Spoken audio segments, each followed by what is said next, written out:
I'm next. There we go. I can't say I'm quite up to the status of Mr. Konicki and having 2 electric vehicles in my home, but I do drive a hybrid, and my wife drives a hybrid, so I'm kind of one step below that.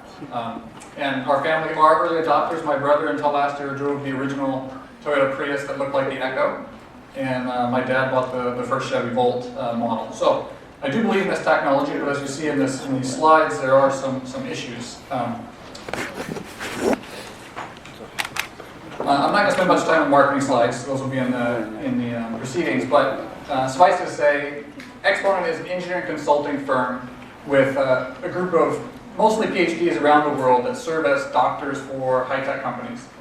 And the ills that we try to solve are technical problems. And where does lithium-ion batteries come into this? Well, if you ask Samsung, the lithium-ion battery can be a big headache. So we spend a lot of time solving those problems for our clients. And we also work on the preventative health side. In other words, trying to select new, better technologies and new vendors that can help prevent some of the issues that you have with field failures. So to that end, as it was discussed earlier during my introduction, have been to battery factories around the world, all over Asia and Europe and the US. So I was asked to give a talk to basically contrast and compare battery manufacturing a little bit in the US versus China, and what the kind of state of affairs in China is today. So the first thing I want to talk about is basically when companies source batteries in China, what's the reason they do that? Okay? Well, the first answer is usually cost, right? It costs less to buy a battery from China than it does from Japan or the US or from Europe. But there's more than that. It's more about actually flexibility. If you have a product where you're trying to build 100,000 batteries a year, if you go to Sony or an LG and say, I want a new battery form factor and I have 100,000 parts, they're going to say, unless you want tens of millions of these, you can go talk to someone else. Well, there are a lot of battery companies in China that will actually welcome that business, and they're willing to make modifications, to make new manufacturing lines, new form factors, new sizes in order to accommodate those kind of clients. There's a lot of flexibility in China. Also, China is very close to the rest of the manufacturing process for a lot of these technologies, whether it's consumer electronics or electric vehicles. For those being made in China, obviously having a battery factory nearby is very useful.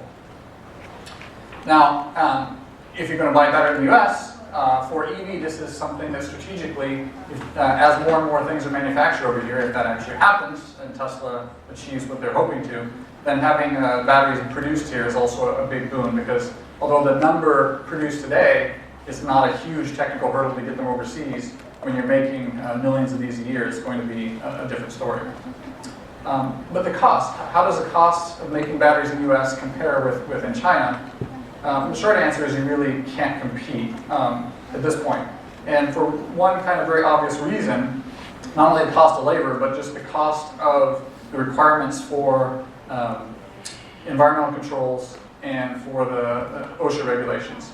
So for example, if you go to a factory in the US, they spend a huge investment on a recapture system for the VOCs, so that none of the electrolyte vapors go into the environment. So these huge systems on top of the factory to recapture those, whereas in China that's not quite the case. Okay, so we all believe in this room, electric cars are the future, but we also know that we're not exactly where we need to be. And you can't really say the US is ahead or China's ahead, they both have their issues. The first picture here is actually in Hangzhou a few years ago. I was living there when that fire happened, and that's in this quote-unquote safe chemistry of lithium iron phosphate. The fire on the right is one of the kind of, I won't say recent, but the Teslas that burned up. So what is the right chemistry? Is it the safe chemistry, LFP, is it NCA? I would say Dr. Amin would tell you it's probably a chemistry we haven't really started using a lot yet, because ultimately LFP, NCA, they're all using organic electrolytes that burn, right? And so as long as you have that, it's going to be a challenge to really make a huge market share. So one of the questions that we also are asked about, is China right in choosing mostly LFP, lithium iron phosphate, or is it in the US where you're choosing the cobalt-based chemistries, which is actually safer? And one of the aspects of safety that people don't really think about when they're showing the studies of a drill going through a battery or a bullet going through a battery to show that LFP is safer, is it really aren't comparing apples to apples if you're using 100% state of charge on a lithium cobalt oxide battery, for example, and comparing that to a lithium iron phosphate. Because the energy density of lithium iron phosphate is so much lower. So we actually did, some of my colleagues in our Boston office did a study where they actually charged the batteries the same specific density or specific energy density, and did a differential scanning calorimetry test to see when the batteries go to thermal runaway. And basically what they found is that the temperature at which thermal instability occurs, so the temperature at which you start to get exothermic reactions and that'll go to thermal runaway, for lithium iron phosphate is on the order of 82 to 84 degrees, and that's at a full charge. Well, if you charge a lithium ion battery to a similar energy density, the thermal stability is up to near 100 degrees. So just looking at the cell chemistry without thinking about the energy density is a little bit of an unfair comparison. As a matter of fact, if you don't charge lithium iron, cobalt oxide to a full state of charge, then you get a very long cycle life. It's very robust against overcharge, and it's also won't very easily go to thermal runaway because it's not at full state of charge. So it's not exactly an easy answer as to what is the better chemistry. As Mr. Konecki talked about, there's all kinds of chemistries being used. Some of the ones that are preferred in the US, in consumer electronics, obviously LCO, some vehicles, NMC and NCA. And in China, they're primarily for consumer electronics using lithium cobalt oxide and then LFP for automotive. Okay. So next, let's talk about manufacturing in China versus the US. And I'm going to show an example of a factory I've seen in the US and one in China, and just kind of compare and contrast which factory is which. So factory A in one of these two countries, incoming quality control looks like basically a review of certificates of analysis, certificates of conformance. So basically taking the data that comes with the incoming materials, you review that data, you check off some tick boxes on your IQC form, and that's it. They really don't do their own independent measurements, and they don't use a third party. They also don't have very strict specifications for the contamination. Okay? So they don't specify nickel or iron in the graphite for the anode or the cathode or any of the anode materials. Okay? If you go to the manufacturing environment, they don't use air showers as you walk in and out of the manufacturing environment. They don't use air showers to try to remove particulates.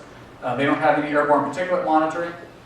And they use common equipment, the same mixing machine, the same coating machine, the same calendaring machine, pressing machine, same splitting machine is used for anode and cathode. They clean between these. Okay? Second factory is the incoming quality control is very extensive. So not only do they look at the reports from the vendors, but they do their own tests. They have detailed specifications on all the materials, all the powder materials for anode and cathode. They have extensive equipment, scanning electron microscopes. They have optical microscopes, X-ray diffraction, energy dispersive spectroscopy, you name it. So they basically make tests on every lot as they're coming in. They have air showers throughout the factory. They have very strict airborne particulate monitoring that's going on a daily basis. And they have independent equipment, independent air handling systems, independent rooms, independent equipment for all the different processes we talked about. Okay? And for anybody who's been to these factories, you obviously know that it's going to be looking like in China, where you have a lot more of these controls than you do in the US. Okay? So why is that? Why is it that you have this kind of what you would think, at least at first blush, as an inferior process in the US versus China? Well, a couple things. First, this is one of the top tier manufacturers in China. And this is not just any run-of-the-mill manufacturer. But a lot of that has to do with the cost of manufacturing. Okay? And we'll talk about that in a little bit. So one of the questions we often get asked then is, how does the quote-unquote average Chinese manufacturer compare to the quote-unquote average US manufacturer? Well, it's not really a fair question. If you look around the world, whether it's in any country in Europe, if you look at the US, if you look at Japan or Korea, there's only a handful of lithium-ion battery manufacturers in each country. right? Usually you can name at least 2 or 3, and probably if you work hard, you can get all 5. Well, how many manufacturers are there in China? At least 1,000. More than the rest of the world combined, right? So how do you actually figure out what the average is? Well, the problem is, there are really some great manufacturers in China, but the average is really pulled down by a number of very poor quality manufacturers. There's a couple of pictures taken from some factories in China where you talk about trying to keep the air quality clean. This is a window going out to a parking lot where there was a desert outside and constant wind blowing in, and so you could actually feel dust coming in through this window. Here's processing of cathode powder just before mixing, and after they dried this cathode powder out, some of this spilled off the tray onto the floor, and they literally just swept it back up and put it back into the mix. And that's just really, really bad. But most manufacturers in China aren't like this, but there's enough there that there's some risk if you just select a plot off the internet and order some cells that you're going to have this issue. And so if you look at the average, it's not really a fair comparison. But if you were to take the average of the top 20 or 30 manufacturers in China, then they're going to be pretty close. Okay, so strengths of manufacturing batteries in China. We talked about IQC, income quality control. Labor. Still, the labor costs are continuing to go up in China. They're starting to move manufacturing away from the Pacific Ocean and further to the west. But they still have the capability of putting people at a problem. Okay, so if you wanted to do burr inspection on every slitting blade on a slitting box during the slitting process and do it every day at the start and end of each shift, you can do it because you can put more people at it. Okay? But just we don't have the ability to do that in the US. So why are they able to have these nice facilities with all the air showers and air handling systems and having separate equipment for every for the anode and cathode, whereas it's a difficult thing to do in the US? A lot of that's because funding comes from the local governments to make this happen. And that's a great thing. I wish our government here would support some of these efforts more here, but it's just not happening at the same level it does in China. And we talked about cost. Automation is increasing in China. Every time I go to a factory, you're seeing more and more automation being installed in these factories. And for the most part, that's a good thing. We'll talk about why that's going to be a challenge as well. We talked earlier that Chinese are very flexible. They're willing to make changes. When we go in and do these audits, we'll come up with an action item list. Very universally, the Chinese manufacturers are really eager to make these changes, to really want to improve their processes. And when they go and open another factory, as sometimes their engineers tend to do, they will then implement these changes and try to get ahead of the game to improve. So they're really willing to work with you. Then they have a fairly mature supply chain in China. So they've had the anode and cathode materials for many, many years that they can get domestically. So they have a pretty established supply chain. Okay. And China is obviously going to surpass the U.S. economy at some point in our lifetime. So they're also a big consumer, and so they're actually catering to their own market as well. Okay. Weaknesses of manufacturing batteries in China. Some is still a perception. The sticker "Made in China" is still not a badge of honor. You don't go to a store and say, "I want to buy something made in China." Okay? You look to buy something, you're hoping the battery might be made in Japan. Maybe not made in Korea anymore, at least not recently, but there's still a perception that the products coming out of China are not quite as good as elsewhere. And that perception is changing and justifiably so. We talked about the number of manufacturers there, so it's not just a commodity necessarily if you're buying a battery from China. You really have to do some due diligence and some background to understand if you're getting a good partner, because although they're flexible, you make sure that you're not getting one of those manufacturers like I showed the pictures of earlier. So it takes some proactiveness on the part of the OEM to make a good partner there. A problem in every manufacturing environment in China, not just batteries, but any manufacturing environment, is it's well known that factories in China lose about 30% of their workforce every year. Okay? And that comes from the two golden weeks. Okay? The Chinese National Day and the Golden Week is coming up next week, which is the National Day. They'll lose about 10% of their workforce each time. Okay? And then throughout the rest of the year, they'll lose another 10%. So that means there's a lot of new training and new growing pains you have every year as the staff turns over. And some of that comes along with the cost of labor. As labor rates go up, compensation goes up, and the employees are going to stick around longer. But the failure analysis capability is still fairly immature, at least from what I've seen at factories. That's not necessarily trying to compare it to other places, but in the factories that I've been to tend to not have very in-depth failure analysis. So if you're looking, for example, at a high potential test, a manufacturing test, they'll often just qualify the rate rather than actually finding out what kind of particle, what kind of burr created the failure. Mr. Lee talked about the pollution and air quality around the world and in China. And this is also a challenge when it comes to manufacturing. So some of that is man-made because there's so much manufacturing there. Some of it's natural because you have deserts and other airborne particulates.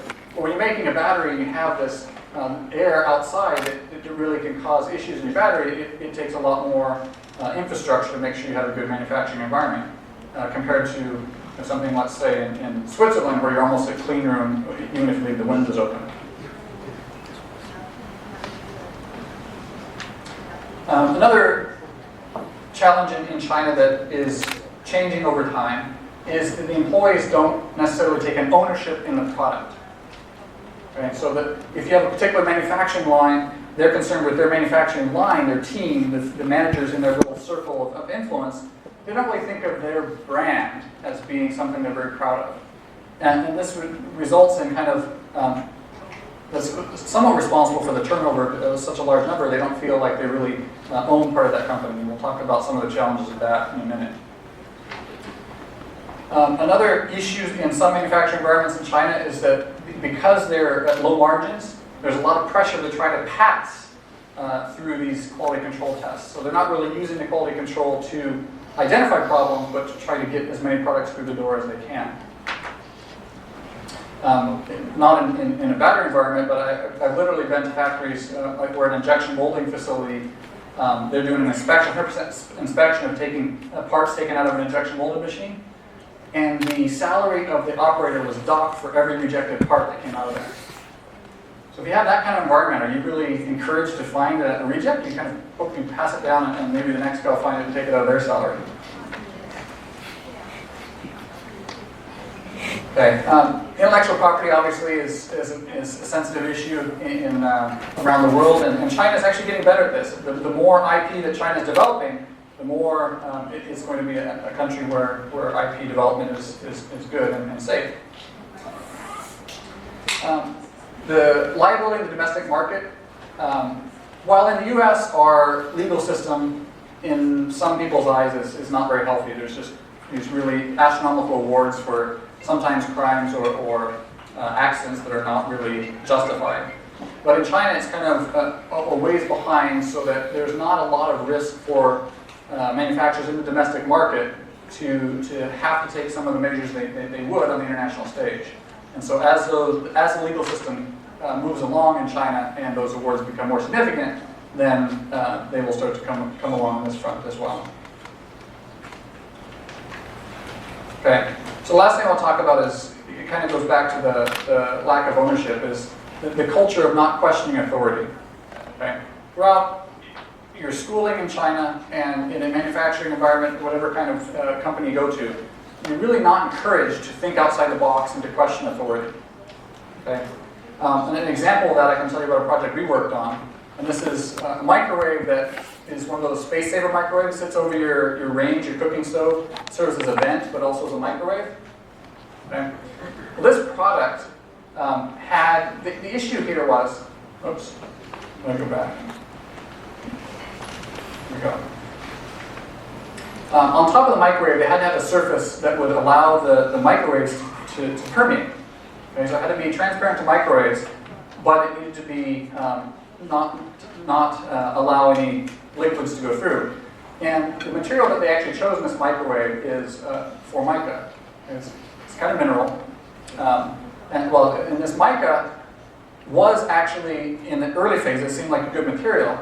But what happens is, when oil would splatter from the food on top of the microwave, it would diffuse through that mica and eventually get hit directly by the microwaves, and it would lead to a fire. Okay? Well, the story here is, this was actually identified by some Chinese engineers, and this product was designed in Europe but manufactured in China. Okay? This problem was identified by some Chinese engineers, but they decided their responsibility is to manufacture, not to question the designers in Europe and to really create waves in the swimming pool. And so they went ahead and kind of didn't disclose their findings. As a result, this cost this company $800 million in a recall. Okay? So if that company had been encouraging people all the way down to the manufacturing line to provide feedback, give them rewards when they find problems and implement changes in designs, then maybe this could have been avoided.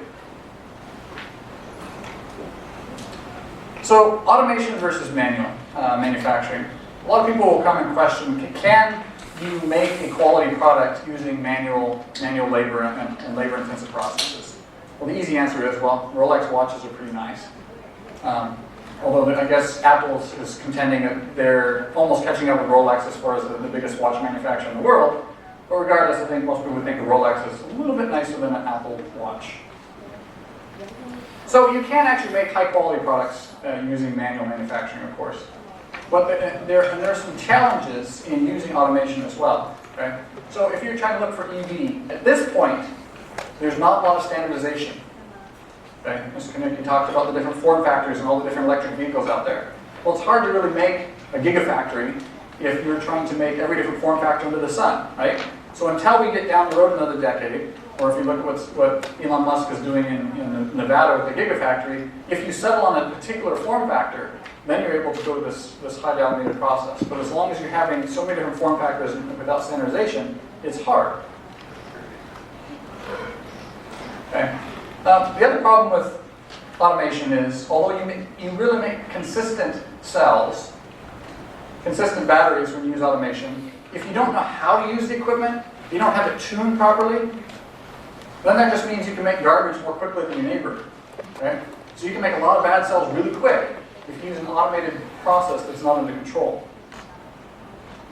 Okay? Now, if you're thinking about a recall, automation is great. Why? Well, because the important thing in a recall is to actually be able to bound the population that you need to bring back from the consumer. And it's much easier to say, oh, this particular piece of equipment it kind of fell out of balance and it was not operating properly from August 16th to August 19th, right? And here's the cells were made, boom, we're done. It's much harder to say, well, Fred wasn't having a good week and he didn't do his job properly and I think he's better now. It's kind of hard to make that argument, right? So automation is easier from that front. But it also creates its own challenges, okay? And I'll talk about those in the next slide. When you're talking about manual processes, one of the biggest disadvantages, it adds a lot more processing steps. And especially when you're talking about the electrodes, you're talking about pouch cells, any additional processing steps add additional risk for damage to the battery and to the internal components. Okay. When you're talking about automation, though, it has its own unique set of challenges. We're trying to move to a quote-unquote clean room manufacturing environment. It can't happen in the powder side of lithium-ion battery manufacturing, but you're trying to move toward that when you're on the assembly side. Well, there's so much, you have to use stainless steel equipment, there's so much metal-on-metal contact in that process that it really creates a lot of particulates that you have to manage. Okay. Also, if you look at an automated process, okay, here is an 18650 hopper. Well, no matter how clean these cans were when they came in the door of the factory, as soon as you put them in a hopper and start rattling them around an automated manufacturing line, all that metal-on-metal contact results in a huge number of particulates entering into those cans. I've actually taken magnets and stuck them into those cans and pull out these 200, 300 micron long particles that weren't there before they got to the automated bin. So if you see a process like this, you have to have a way of cleaning the can again before you actually put the windings in. Whereas if you had a manual process, you don't necessarily have this problem. So automation is generally preferred, but it has its own challenges. Okay, so last thing I want to talk about is the process that you should think about when you're trying to choose a partner. Okay? And this should be, whether it's in China, whether it's Japan, whether it's anywhere in the world. The first thing is to evaluate the cell, go through performance testing, design, safety testing, And look at the electrodes, not only anode-cathode balance, for example, when it's new, because almost every manufacturer in the world, and hopefully all of them, will have a good balanced cell when it's brand new, but also after 300 cycles, after 500 cycles, after 1,000 cycles, is the anode-cathode balance still appropriate? Because if you start to have your anode degrade more quickly than your cathode, all of a sudden you get lithium plating on the anode and you'll have safety issues. Okay. It's important to actually go and visit the site and see what they're doing. And when you're doing that, you need to be able to look at the process in detail, not just look through a viewing window. And make sure you talk about where your actual batteries are going to be made. One of the favorite things for a battery factory around the world is they have some nice new equipment that does this, that, and the other. But it's not necessarily the equipment they're going to use for your battery cell. Okay? So routinely I'll go through this and we'll say, okay, that's great, you have this nice automated winding or the double-side coating equipment. All right, so that's where our batteries are going to be made? No, you're just made another building over there. So you really have to ask that question again and again. Where are your batteries actually being made? Okay. You also want to explore the R&D capabilities of the manufacturer. The better cell manufacturers typically have a roadmap and they're trying to develop better and better technologies over time. And you want to make sure that your partner is someone who's trying to innovate, trying to adapt to the newest safety technologies and move forward to stay up with the rest of the world. Okay, that I will conclude and we'll answer questions when we get to the discussion portion. Thank you.